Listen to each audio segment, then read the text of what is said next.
अरे बहू, तुम यहाँ खड़ी होके क्या कर रही हो? कुछ भी नहीं मम्मी जी, वो अकेली थी तो इसलिए मैं यहाँ खड़ी हो गई। अच्छा ठीक है। मम्मी जी आप हो आए मासी जी के यहाँ? हाँ बेटा मिलाई। अरे बहू, तेरी मासी से मुझे याद आया, उसकी बहू के मायके से ना करवा चौथ के लिए बहुत सारा सामान आया है।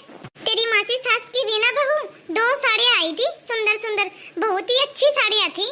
इस सब से मुझे याद आया कि मेरी भी तो बेटी का पहला करवा चौथ का व्रत है ये, तो मुझे भी तो अपनी बेटी के लिए श्रृंगार का सामान, साड़ी, उसकी सास की साड़ी, चूड़ियाँ, करवे, ये सब मुझे भी तो लेके आने हैं अपनी बेटी के ससुराल भेजने के लिए।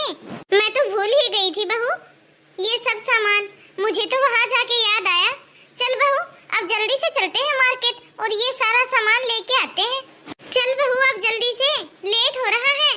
हाँ मम्मी जी, दीदी का ये पहला करवा चौथ है ना, और मेरा भी तो ये पहला करवा चौथ है। हाँ बहू, अब तो 5-7 दिन ही बचे हैं करवा चौथ के व्रत में। बहू मैंने काजल को फोन कर दिया है, वो भी बस अब आने ही वाली है। वो खुद ही पसंद कर लेगी अपने लिए साड़ी और अपने सास के लिए भी करवा चौथ के लिए साड़ी, वो खुद ही पसंद कर लेगी। उसको पता तो है ही कि उसकी सास को कैसी साड़ी पसंद है। हाँ हाँ मम्मी जी। चल बहू अब जल्दी से जाके तैयार हो जा। अरे मम्मी जी पहले आप खाना तो खा लो, खाना बना लिया है मैंने। अरे रहने देना बहू, बाजार से ही कुछ खा लेंगे या फिर बाजार से आने के बाद खा लेंगे। और वैसे भी मुझे इतनी भूख तो है नहीं। तेरी मासी के घर पे चाय नाश्ता करके निकली थी मैं। मम्मी जी मेरा क्या काम है बाजार में, दीदी तो आ ही रही है, फिर आप दोनों जाके ही ले आना। अरे पागल, तेरे लिए भी तो लेनी है ना साड़ी, तू नहीं पहनेगी क्या करवा चौथ पे नई साड़ी? क्या मम्मी जी मेरे लिए साड़ी? अरे हाँ बहू, तू भी तो इस घर की सदस्य है। ठीक है तो मम्मी जी अभी होती हूँ मैं तैयार। अभी मैं भी काजल को फोन कर देती हूँ, टाइम से आ जाएगी। माँ। अरे बेटा तू, अरे बेटा आज तो तू ऑफिस से जल्दी आ गया। हाँ माँ, आज वो ऑफिस में कुछ काम नहीं था इसलिए मैं घर आ गया। आज तो मैं घर पे रह के फुल रेस्ट करूँगा। अच्छा बेटा, चाय बनाऊं बेटा तेरे लिए? नहीं मम्मी, मैं तो अभी सोऊंगा थोड़ी देर। चल बेटा हम लोग मार्केट जा रहे हैं, यदि तुझे मार्केट चलना है तो चल हमारे साथ। मार्केट क्यों माँ? वो काजल का पहला करवा चौथ का व्रत है ना, तो उसके लिए श्रृंगार का सामान, नई साड़ी, करवे, ये सब सारा सामान भी तो लेके आना है। तो बस इसीलिए बेटा बाजार जा रहे हैं शॉपिंग के लिए। तू भी चल हमारे साथ, पायल भी चल रही है। तू क्या करेगा अकेला घर पे, चल हमारे साथ। नहीं मम्मी आप लोग जाओ, मैं तो थोड़ी देर आराम करूँगा। अच्छा बेटा ठीक है। काजल आ रही है, फिर हम लोग भी निकलते हैं मार्केट के लिए। काजल यहाँ आ रही है? हाँ बेटा। क्यों, क्या हो गया? अरे माँ, मेरा मतलब था कि काजल अपने ससुराल से यहाँ आएगी और फिर मार्केट जाएगी, तो उसमें बहुत ही ज्यादा टाइम लगेगा और वो थक भी जाएगी। तो क्यों ना उसे आप सीधा मार्केट ही बुला लो और यहाँ से आप दोनों चली जाओ। और वैसे भी मार्केट उसके ससुराल और यहाँ से दोनों के बीच में ही तो पड़ता है। यहाँ घर पे आएगी और फिर यहाँ से आप लोगों के साथ फिर से मार्केट जाएगी। हाँ बेटा यह तो तू ठीक बोल रहा है। अरे हाँ बेटा, अभी मैं काजल को फोन करके बोल देती हूँ कि वो सीधा मुस्कान साड़ी सेंटर में आ जाएगी, वहीं तो सबसे अच्छी अच्छी साड़ियाँ मिलती हैं। ठीक है माँ, आप बात करो, मैं चलता हूँ। अरे काजल बेटा, तू निकल गई अपने घर से? अच्छा तो बेटा तू एक काम करना, तू सीधी बाजार ही आ जा। वो मुस्कान साड़ी सेंटर है ना, वहीं आ जाना, वहीं मिल लेंगे हम और फिर साथ में घर आ जाएंगे। पायल। अरे आप आ गए? आप आज तो आप ऑफिस से जल्दी ही आ गए। हाँ पायल, आज वो ऑफिस में कुछ खास काम नहीं था, बस इसीलिए मैं घर जल्दी आ गया। तुम तैयार हो गई? वो तुम्हें मम्मी मार्केट के लिए बुला रही है। हाँ हो गई, पर वो मेरी जाने की इच्छा नहीं है। क्यों, क्या हो गया पायल, इतने उदास क्यों हो तुम? वो मेरा भी तो पहला करवा चौथ का व्रत है। सबके मायके से सरगी आएगी, करवे आएंगे, सास के कपड़े आएंगे, लेकिन मेरे मायके से तो कुछ भी नहीं आएगा। पापा की तबीयत खराब है ना, और 2 दिन बाद ही करवा चौथ है। करवा चौथ के दिन कथा सुनते वक्त मायके से आई हुई सास की साड़ी रखनी पड़ती है। बिना सास की साड़ी के मैं कथा कैसे सुनूंगी? बस इतनी सी बात है। इतनी सी बात है? तुम नहीं समझोगे, इसीलिए ये तुम्हारे लिए इतनी सी बात है। अरे पायल, तुम इतनी परेशान क्यों हो रही हो? तुम परेशान मत हो, मैं सब संभाल लूंगा। तुम अपनी सास का सूट जरूर रखोगी, ये मेरा तुमसे वादा है। चल अब जल्दी से उठ, मम्मी जी इंतजार कर रही है तुम्हारा। अब अच्छे से मार्केट जाना और खूब सारी अच्छी अच्छी शॉपिंग करके आना। ठीक है जी।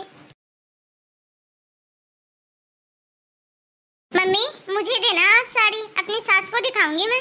अरे नहीं बेटा, कल तुम्हारे भैया और भाभी आएंगे तुम्हें सरगी देने के लिए, फिर दिखाना तू अपनी सास को। ठीक है मम्मी। अरे मम्मी जी आप दोनों बैठिए, बातें कीजिए, तब तक मैं आप दोनों के लिए चाय बना के लेके आती हूँ। भाभी मैं भी चलती हूँ आपके साथ, आपकी मदद करवाने के लिए। आप भी तो बहुत थक गए होंगे। नहीं नहीं दीदी, मैं बना दूंगी। नहीं नहीं भाभी, मैं भी करवाऊंगी आपकी मदद। ठीक है दीदी। ठीक है, अब तुम दोनों जाओ, मैं तो यहाँ बैठ के आराम करती हूँ। ठीक है मम्मी। माँ। अरे बेटा तू कहाँ से आ रहा है? मम्मी आप लोग जाके आ गए बाजार, कर ली शॉपिंग? हाँ बेटा, शॉपिंग तो अच्छे से हो गई। पता है बेटा तुम्हें, बहू और काजल ने दोनों ने सेम साड़ी ली है करवा चौथ के लिए। बड़ी ही सुंदर साड़ी ली है। पर बेटा तू कहाँ से आ रहा है? तू सोया नहीं? नहीं माँ, मैं बाजार से आ रहा हूँ। ये साड़ी आपके लिए माँ। मेरे लिए? लेकिन मेरे लिए क्यों बेटा? मैं अभी तो शॉपिंग करके आई हूँ, मैं अपने लिए भी साड़ी लेके आई हूँ, फिर तू क्यों मेरे लिए साड़ी लेके आ गया बेटा? अरे मम्मी अब आपको मैं क्या बताऊँ, पायल ना बहुत उदास हो रही थी। अच्छा, लेकिन क्यों बेटा? आपको तो पता ही है माँ, पायल के मायके वाले करवा चौथ का सामान देने के लिए यहाँ नहीं आएंगे। हाँ तो इसमें फिर क्या बात है बेटा? हाँ तो माँ, लेकिन पायल बोल रही थी कि करवा चौथ वाले दिन कोई कथा सुनी जाती है, उसमें सास के नए कपड़े रखे जाते हैं जो कि बहू के मायके से आते हैं, तो उसके घर वाले तो आ नहीं पाएंगे, बस इसलिए मैं ही ले आया। अरे बेटा इस सब की क्या जरूरत थी? बेटा ये सब जरूरी थोड़ी ना होता है। अरे बेटा जब बहू के मायके वाले नहीं आ रहे थे तो कोई बात नहीं, फिर क्या हो गया इसमें? और वैसे भी बेटा मुझे पता है बहू के पापा की तबीयत खराब है, मैंने उनको पहले ही फोन करके बोल दिया था कि करवा चौथ पे कुछ भी देने के लिए मत आना। अरे बेटा करवा चौथ तो छोड़ो, कोई भी त्योहार पे कुछ भी देने के लिए मत आना। अरे बहू बेचारी व्रत तो मेरे बेटे के लिए रख रही है, इस घर की सुख शांति के लिए रख रही है, मेरे बेटे की लंबी उम्र हो उसके लिए व्रत रख रही है। जब वो सब कुछ इस घर के लिए कर रही है तो फिर सामान उसके घर से क्यों आएगा? मेरा बेटा ही लाएगा ना। जब व्रत मेरे बेटे के लिए कर रही है तो सामान भी मेरा बेटा ही लेके आएगा, बहू के मायके वाले क्यों लेके आएंगे? मैं लेके तभी तो माँ मैं लेके आया हूँ, आपका ही बेटा हूँ, आपके जैसी ही समझ मेरे अंदर है। हाँ ये तो बहुत ही अच्छी बात है बेटा।